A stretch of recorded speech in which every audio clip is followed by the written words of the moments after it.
It's interesting because a lot of us view people that are in a similar industry as competition. But at the end of the day, like there's so many different factors that go into it. The person you're really competing against is yourself more than anything.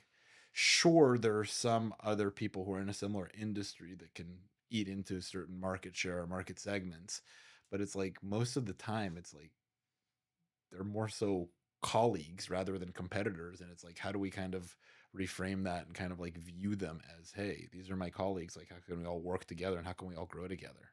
Yeah, and I did not start that way. I definitely had seen other things play out at yoga and Pilates studios that made me think that people were always against each other.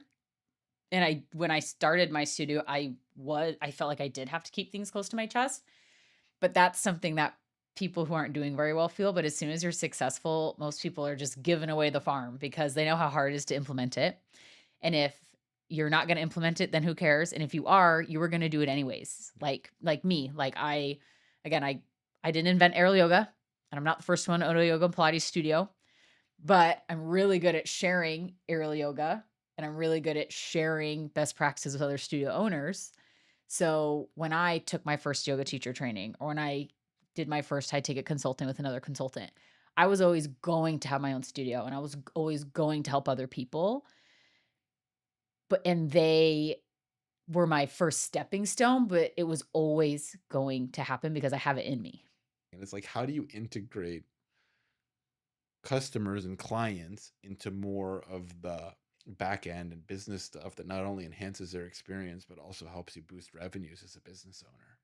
Yeah, that I love the business model of a yoga or Pilates studio because you have no cost of goods sold, Yeah.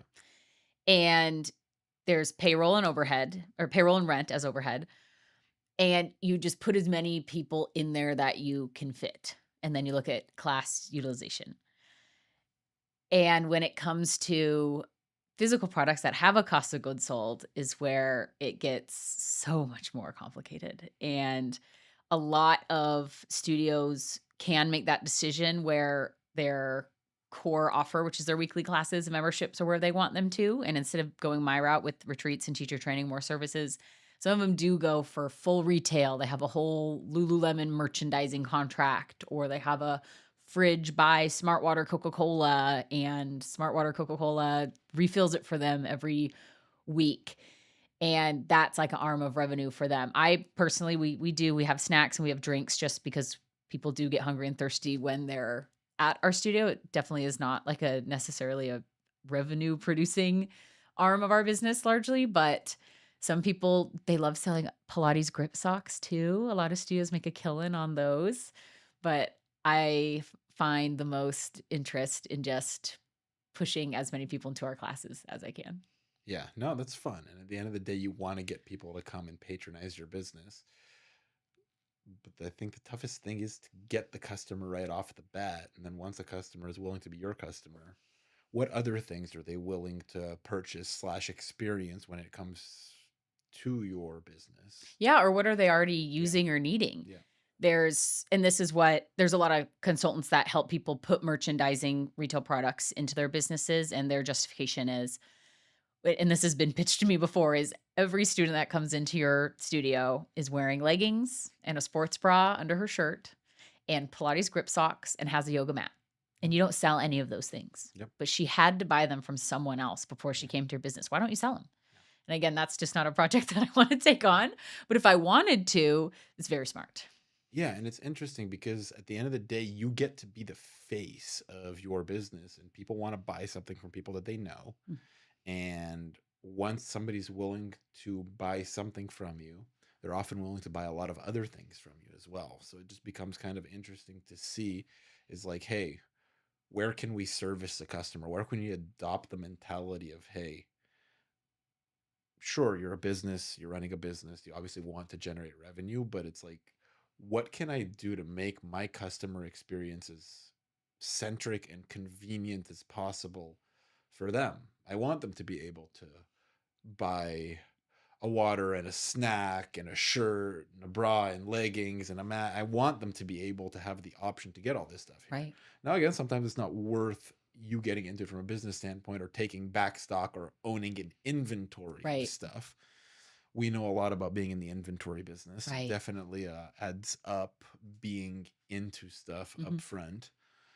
But it's interesting once you have that customer base, what they are willing to support you on, what sometimes things are, what they're not as willing or inclined to get, and what the different balances are. Yeah, I know I noticed a lot of ladies were coming in with an energy drink in their hand. So I got a merchandising fridge and put my favorite energy drinks in there, thinking instead of buying one on the gas station on the way here, running into traffic, adding 5 minutes to your commute, what if you just knew that your favorite energy drink was always ice cold already at the studio and you could open it up right before class and have it during class? That's why I put that there. Yeah, and I love that because that really helps improve the customer experience from a Yeah. convenience standpoint. Mhm. Like it's not even about making revenue at that point. It's about, hey, Yeah, how can definitely I not. how can I have this customer come into my studio and just have as convenient an experience as possible and not have to spend the extra time, because all of a sudden I'm stopping at a gas station and grabbing an energy drink on the way to your studio. I can take them extra time. Maybe they Mhm. don't necessarily have the extra time on that day. Maybe on a certain day where they can't go and get that energy drink, Mhm. they don't want to come and take a class because they can't have that full experience of having their drink and their class. Yeah. 100%. Just like with any hot yoga studio, they have all the towels and the mats. With cycling, you can rent shoes and a towel. It's really important. Or when you go to the go-kart racing, they give you those helmets, you're ready to Yeah, go. definitely not bringing your own helmet.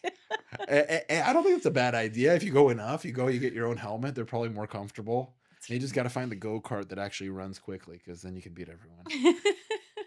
That sounds fun. But yeah, no, it's interesting all the different businesses that there are to get into.